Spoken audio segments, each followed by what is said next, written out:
Exciting ang ating magiging Lunes. Correct. Yes. And, Day 1 Ha? ng confirmation of charges hearing sa ICC. Confirmation of charges hearing sa ICC at absent si FPRRD. So ang tanong ko doon, Willard and Ferdy, meron ba siyang monitor na maririnig niya lahat? And ano nga ba yung sinasabi na pros and cons of being absent? Hindi ba? Kasi parang baka nakakasama din sa kanya yon at baka maganda rin para sa kanya yon.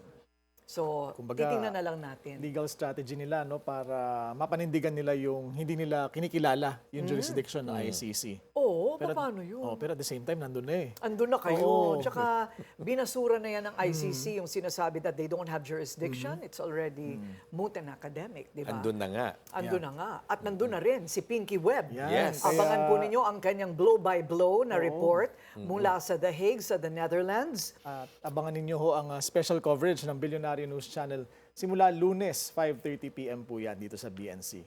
Yes, and magkakaroon ng mga updates within On Point, which you are doing tonight. And while Pinky is away, tingnan lang natin kung ano ba ang mga susuotin ni Pinky. Right. And throughout the week, syempre, report rin yan sa The Daily Dish, ang mga blow-by-blow. Yes, oo. Yeah. No, I was just worried about Pinky because lamigin siya eh. And napakalamig ngayon doon, hindi ba? Pero hopefully, marami siyang dalang Gamot. thermals at saka gamot. Okay, so, well, congratulations to Amado Flores and Carmela Fortuna Flores.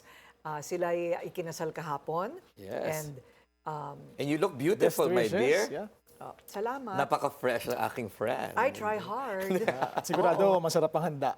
Ay sigurado, Margarita Forest Food, ang lahat ng mga hinanda. At saka yung daughter mo, flower girl. She was a flower girl. Laki-laki na.